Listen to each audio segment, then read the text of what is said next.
tuheshimiane. Kwa nini tusitetee wanamuziki? Na hiyo kazi nitaenda nayo mbio sana.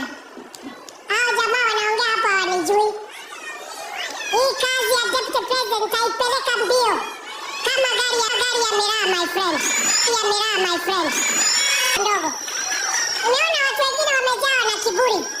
Wanaenda kutuongelesha hapa kama na kutulecture. Unatulecture ukiwa nani?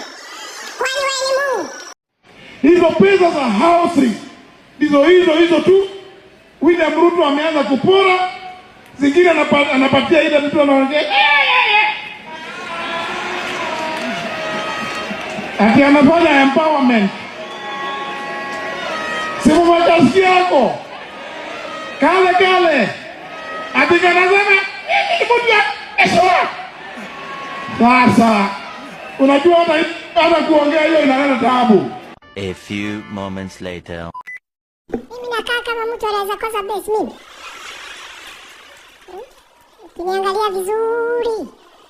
Before you start introducing me to Ho, you look like you don't have a base. Ho, you don't.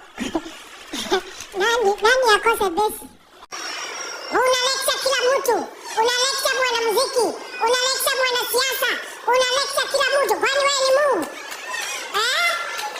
Wewe tu. Mimi nasema hivi. Ukitaka tuheshimiane, heshima ni mara mbili.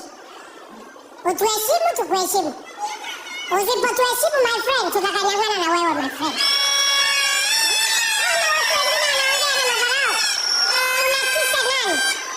Naona watu wengine wanatutisha. Mimi ukiniangalia hivi ni mtu ya kutishwa na watu. Tuheshimiane bwana. Tuheshimiane. Nao wanamuziki walikuja 50, mimi naita wanamuziki 500 wakuje pale Karen. Tujue utafanya nini. Ati unasema umeamrisha wananchi wasisikize nyimbo. Unaamrisha kama nani? Unaamrisha kama nani? Tuheshimiane, my friend. Mimi ni mtu ya heshima.